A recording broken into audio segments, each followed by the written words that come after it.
Alright, let's start with our first target. Oh, man. Yeah, this was 2008, folks. But thankfully, I can tell you that in terms of dub, they did not make his accent too stereotyped, so it's just the appearance. Knows the whereabouts of the eye. Track him down and get the information. And Clank is off to a bad start already, because someone laid a trap and literally at his landing base. How did he not see that? There we go. Agent Clank, you seem to have an electric personality. Yeah, Hilarious. this accent seems fine. I heard worse. Like, it could have been so much worse. Permanently. Prepare to die. Bravo, Hector, Serpentine. Go, go, go. The turkey is in the dishwasher.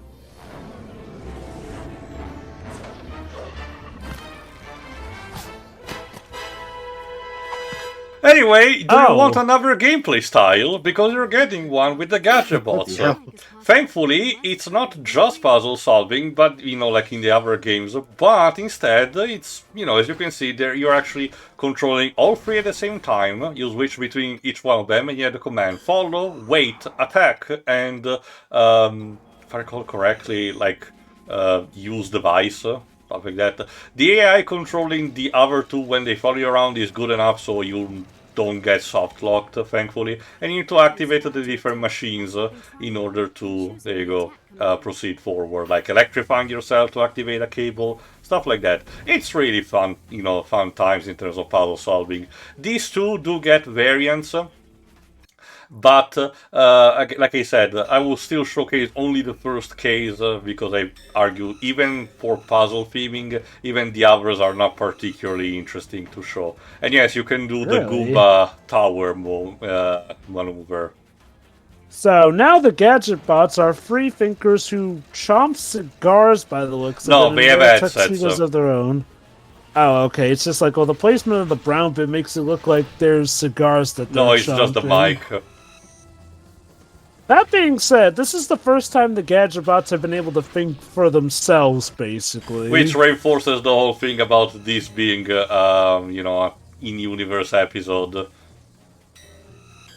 Yeah. Again, for the context of this before the retcon, it really just seemed like they were doing whatever they could. Now, to give it credit, I do agree that this is an interesting and cool-looking idea. It's just that if you're into the lore, and yes, I know some may roll their eyes at that, but if you do take the lore of Ratchet & Clank relatively seriously, I can see this game confusing you. Anyway, again, before the retcon. I remembered the blue command. It's about repairing units in case, you have HP being depleted. Again, you really need to try to fail these sections, basically. It's not like super easy, but it's more of a matter of finding a way to solve the puzzle rather than risking to get a game over from combat.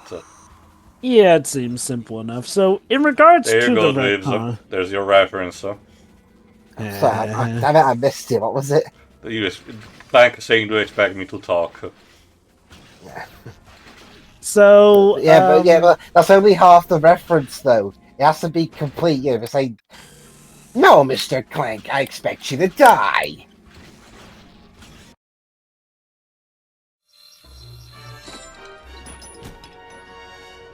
I will be sure to send your regards to Number Woo.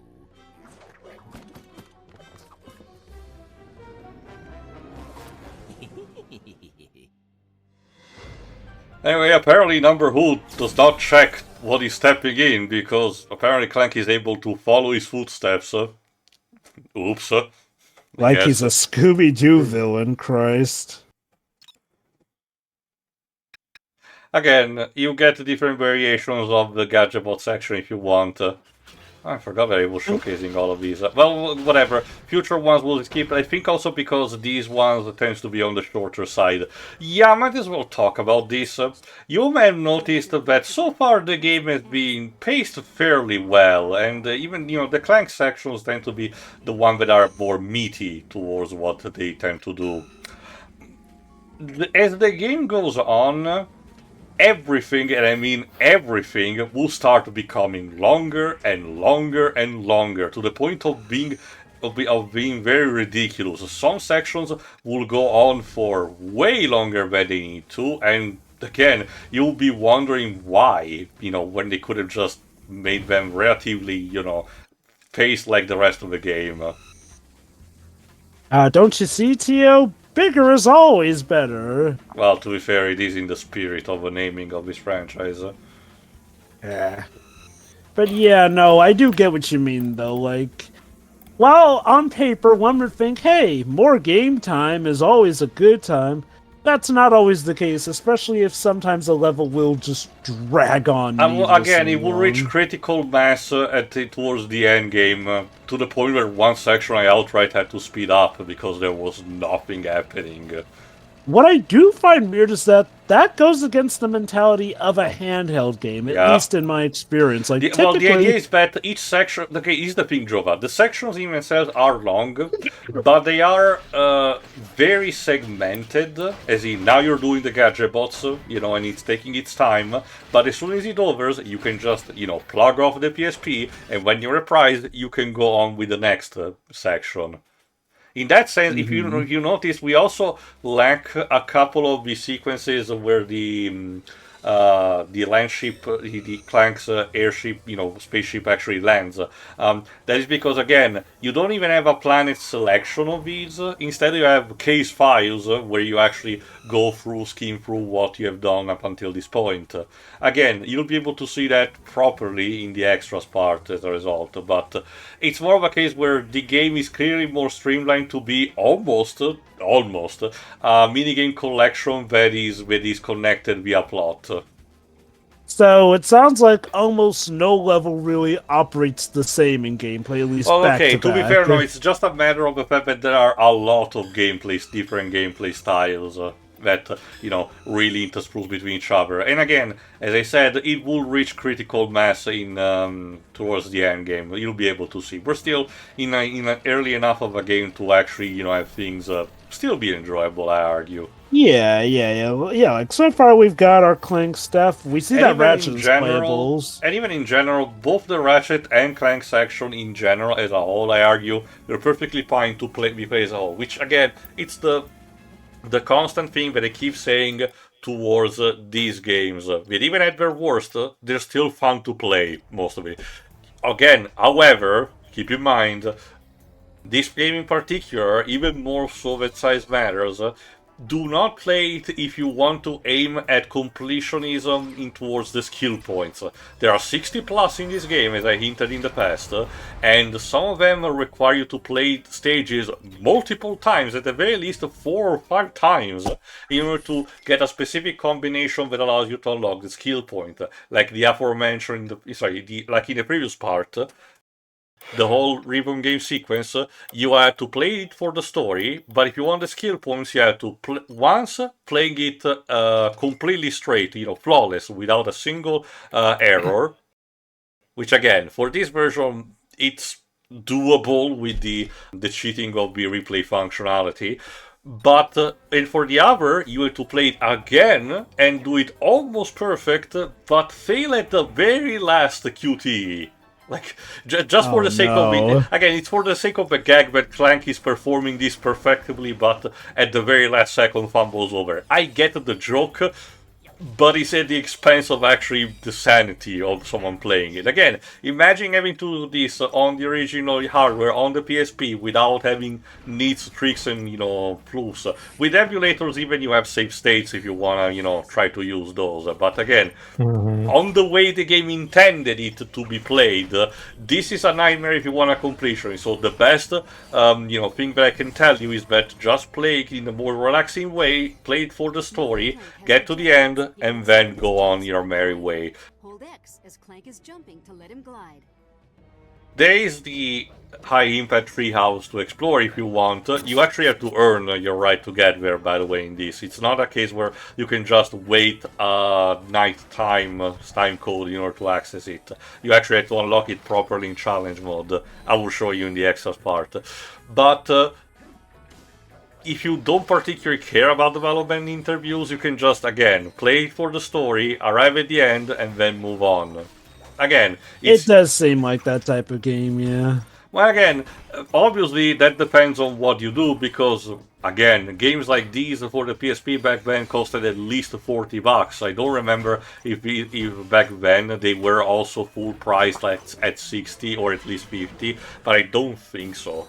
I don't have too much of a field of reference because as it's custom, this was at a point, even on the PSP, where I started purchasing only exclusively used copies, meaning that I had to spend at most $30 for stuff that I was paying for. Nonetheless, the point does stand though, if people got their money's worth out of it. Like, obviously with an older game, it's easier to say, just play the story and you might enjoy it. But for when a game is fresh, brand new, and probably the most expensive it's going to be, yes, you do want your money's worth out of it. I can tell you that in terms of platforming, I guess this would have been fine as in worth your money, but again, for a game in itself, I think the PSP had better choices on different kind of genres that you could do. Anyway, here's your Aki minigame. Match, basically panel the pawn, basically, or Puyo Puyo, if you want. Match the color. Cute. Oh, sorry, this is a Western release. I need to change into another different IP to actually mask it. Let's call it Ratchet and Clank, there you go, Match the Slime. There you go. Totally different. Yeah, please don't sue us, Tetris or Sega.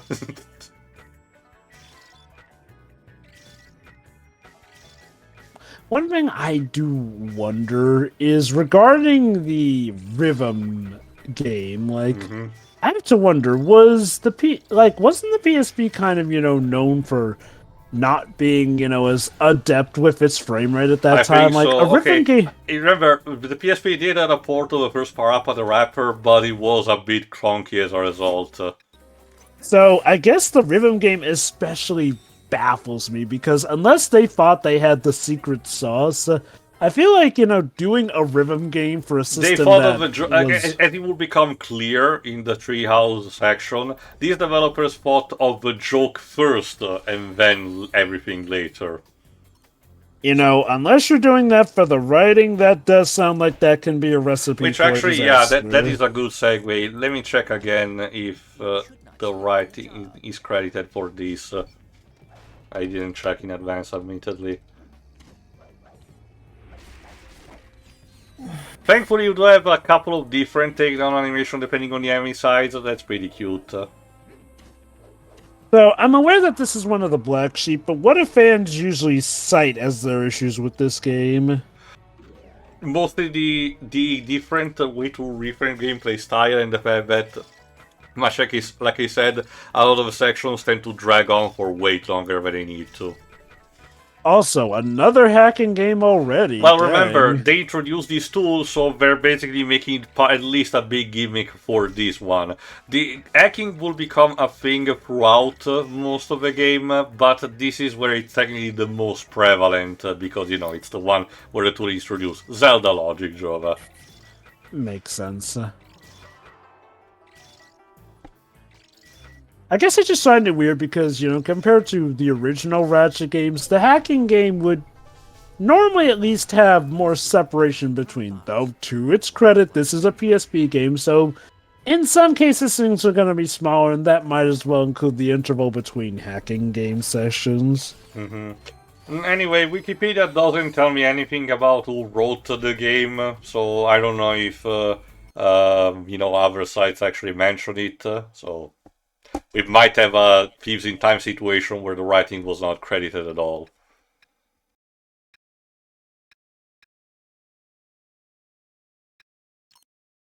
I will say, continuity snarls aside, the writing seems competent enough. I like the comedy, I will say that. Outside of bad stereotypes, like in this case, the comedy is actually fine for the most part. And I can tell you, as we will see by the end of this part, they actually managed to find something to do to Qwark that actually still makes sense.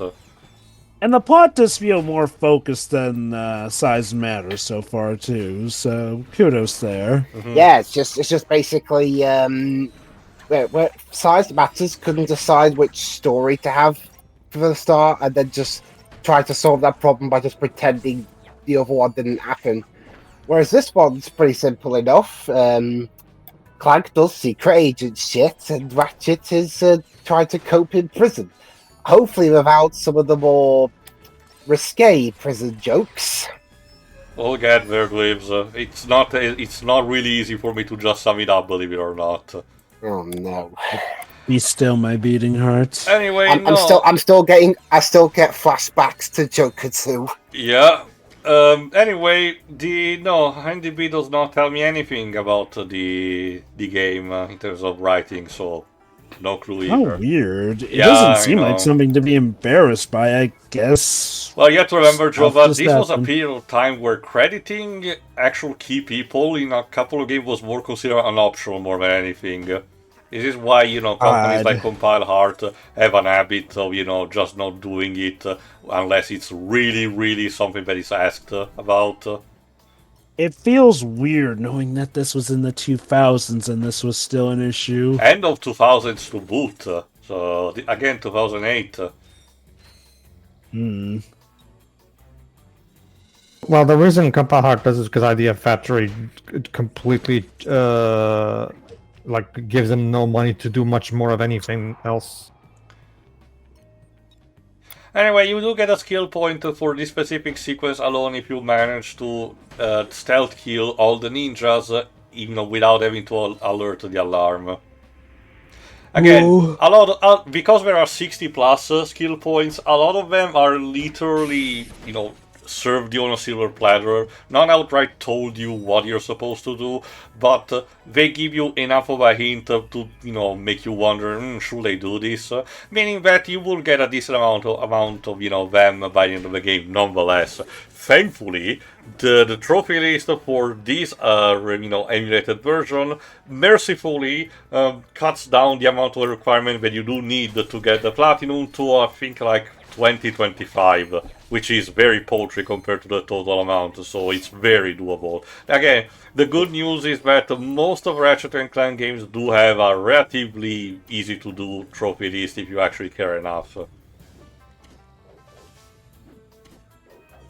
Also, since I didn't talk about it when it got upgraded, the tire ranks gimmick is that the more it level ups, the more tire ranks Clank actually throws, meaning that it doubles its clip size, but at the same time it consumes more ammo with each throwing, so you need to balance things out. Ratchet could use this. In terms of arsenal that Ratchet actually has, it's not completely, but a lot of it is returning from the from Size Matters. But we do have a couple of things that are from both free and deadlocked. Like in this case, the weapon that I just got is the Mine Thrower, which was from the 4th game. So again, even remembering that in terms of arsenals.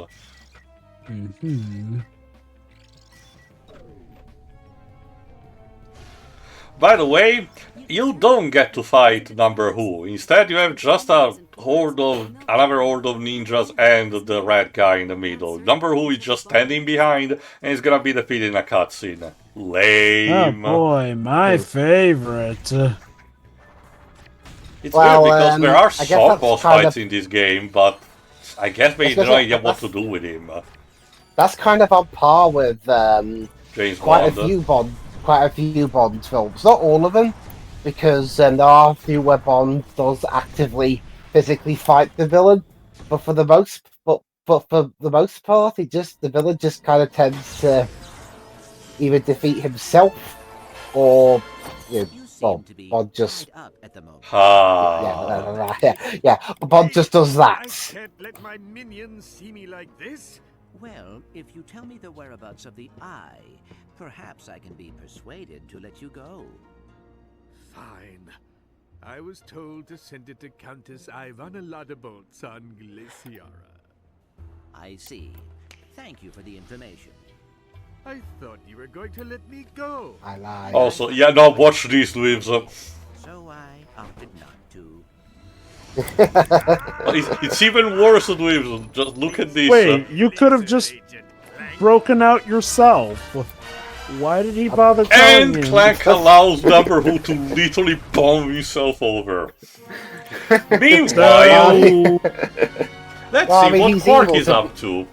Well, he's evil to be fair, so the smell of Check this out. Qwark's story arc in this is that he's writing a biography. Someday your grandchildren will read of my Guess I figured it was about time he would get to writing his memoirs. or even children. No matter. Soon the entire Apparently galaxy they will do know in this my universe, greatness Qwark. thanks to the biography you're writing. Whatever your name is. I am biography analysis robot Neo Get it? Yellow. Barney. Ha. It all started when I received a distress call. Anyway, do you want another gameplay style? Saying that they needed a hero to come God, Oh. Is this why the game got such bad?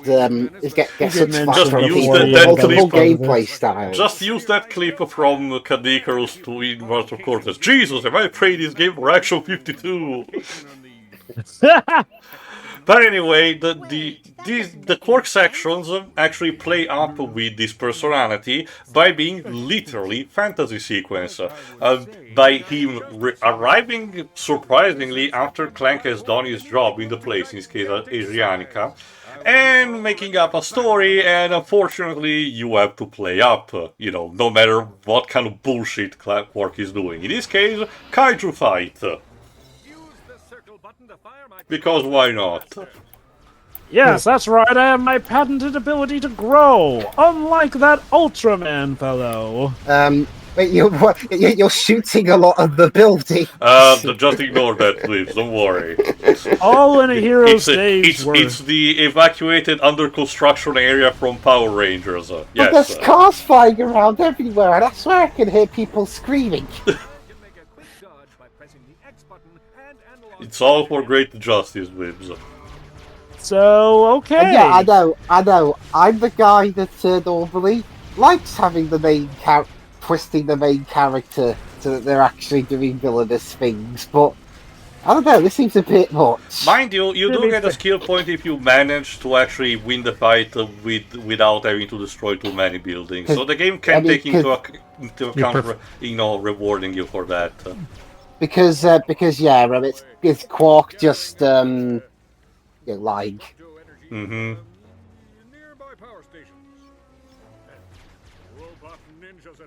I'm guessing there's more games try out the 12 another day approach for those things. Maybe. Yeah, here's the thing. Things literally change on the spot if Qwark decides out of nowhere to change the story. In this case, no, the ninjas needed to be bigger. Because of course. In a weird philosophical sense, if we're actually playing it, does that mean that we are actually making Qwark's fantasy come true?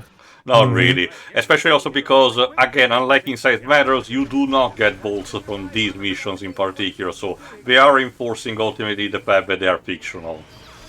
So these are basically just stopgaps. Basically, again, it's just the game wanting to have more variety with gameplay styles, but at the same time trying to, have fun and have Qwark something to do. I can tell you that one of these sections will be actually the highlight of the game, but I will not spoil you when it happens. I will say, it seems like this is definitely a game where if you're in it for just the gameplay, you might enjoy all these different gameplay styles, but in terms of being a coherent project, yeah, it does have that Rapid Cortex problem of throwing everything at the wall to see what would stick. Yeah, Qwark is talking such bollocks that I'm surprised he doesn't just say, but then it turns out, just as I was about to meet my end, the dragon realized it could not handle my sheer awesomeness and died of a heart attack. In case you remind me of some they're doing the Prince of... If you actually fail these sections, you get the Prince of Persia sense of time thing of Qwark saying, well, that's not what happened. Let me try again. Yeah, I like how that implies he loses his train of thought to the point where he mentions in his story that he lost, but... Dubs, you reminded me of Some Call Me Johnny's gag about Symphony of the Night. And that's how I easily stopped Count Dracula once and for all. That's bullshit. Yeah, I like it. You knew which one I was talking about. So, that's what you want me to write? That's my story, and I'm sticking to it. Where to next? Next destination. He is literally tracking Clank just so he can take Much credit like in for the first everything game, he does. Qwark has more of a plan rather than just looking for his parents. Anyway, see you for the next part, where we travel to the location that was told us at the end of this one, the location of the Countess Ivana Lottabolt. So see you for that. See ya. Ta-da.